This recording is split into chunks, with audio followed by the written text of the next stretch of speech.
अगर आईएएस बनने के लिए, आईपीएस बनने के लिए सैक्रिफाइस करना नहीं पड़ेगा, अगर उसके लिए आपको त्याग नहीं करना पड़ेगा, तो आज पूरे इंडिया में हर घर में आपको आईएएस आईपीएस मिल जाएंगे. So when you are entering into this game of UPSC or MPSC, make sure that you have to sacrifice anything which will take you to your goal. लेकिन प्रॉब्लम ये है कि हमें टेंशन होती है, यार दोस्त की एंगेजमेंट है, उसकी बर्थडे पार्टी है, उसकी शादी है, अटेंड नहीं करूंगा तो बोलेगा मैं तेरी शादी में नहीं आऊंगा, एंड ऑल. लेकिन बिलीव मी, जब आप आईएएस बन जाओगे, वो सामने से याद दिलाएगा, भाई इनविटेशन कार्ड नहीं भेजा तूने. समझ रहे हो?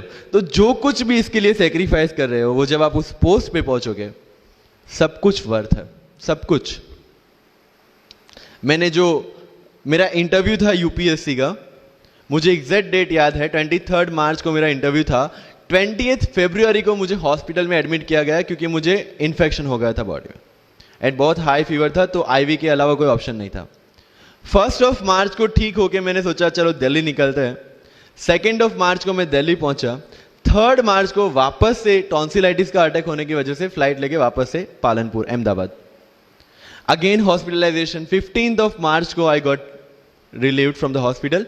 16 मार्च को मैं दिल्ली पहुंचा, और 23 मार्च को I gave my UPSC interview. तो 1 महीने का हॉस्पिटलाइजेशन. उसके बाद जब दिमाग में ये था कि मेरे साथ जो लोग इंटरव्यू दे रहे हैं वो 1 महीने से प्रिपरेशन कर रहे हैं, एंड 1 महीने से मैं हॉस्पिटल में था, again I thought this is the moment to prove yourself. I went to the interview, और पूरे इंडिया में 2nd highest marks in interview. This is not to say कि मैंने कितना अचीवमेंट लिया, this is just to say UPSC is all about this. मैंने कोई preparation नहीं की थी यूपीएससी के लिए, इंटरव्यू के लिए, but again I scored good marks in interview, because UPSC सिर्फ आपका नॉलेज चेक नहीं करता. Make it very clear in your mind. जैसे सर ने बोला, it's a game of wisdom. आपको पहले ऑफिसर बनना पड़ेगा यहां से. यूपीएससी का काम तो सिर्फ थप्पा लगाना है कि हाँ ये ऑफिसर बन गया.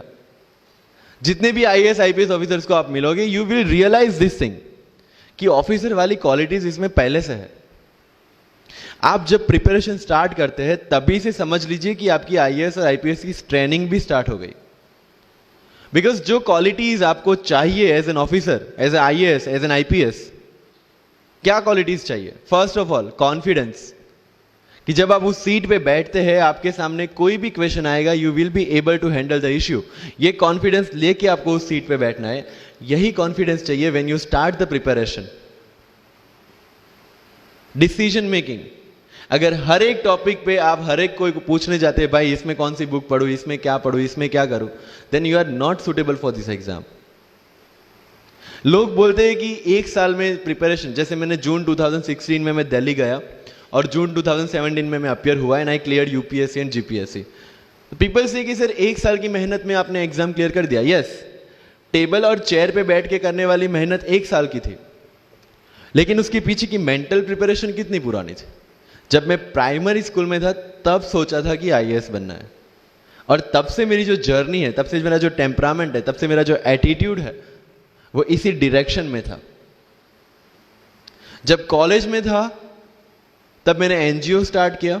3 एनजीओ से मैं जुड़ा था.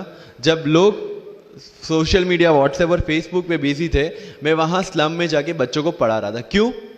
क्योंकि मुझे पता था कि फ्यूचर में यही काम करना है, क्यों ना अभी से उसकी ट्रेनिंग ले लो. So I have invested my each and every moment for this goal. Because जो पर्सनालिटी टेस्ट लास्ट में यूपीएससी लेता है, इंटरव्यू नहीं है वो. We consider it as interrogation. Interview को इंट्रोगेशन लेके चलते हैं, वहां पे पूछताछ होगी नहीं. अगर यूपीएससी के इंटरव्यू में 10 में से 9 क्वेश्चन के आंसर भी आप सॉरी सर और sorry ma'am, I don't know कह के देते हैं, उसका कोई इंपैक्ट नहीं पड़ता. इंपैक्ट पड़ता है वो 9 क्वेश्चन न आने का प्रेशर आप कैसे हैंडल करते हैं. आपके पसीने छूट जाते हैं या आप वही टेम्परामेंट के साथ इंटरव्यू कंटिन्यू करते हैं. मार्क्स उस चीज के हैं. मार्क्स है आपकी सोच के. एक ऑफिसर के तौर पे जब आपको आईएएस या आईपीएस की सीट पे बिठाया जाएगा, how will you treat the citizens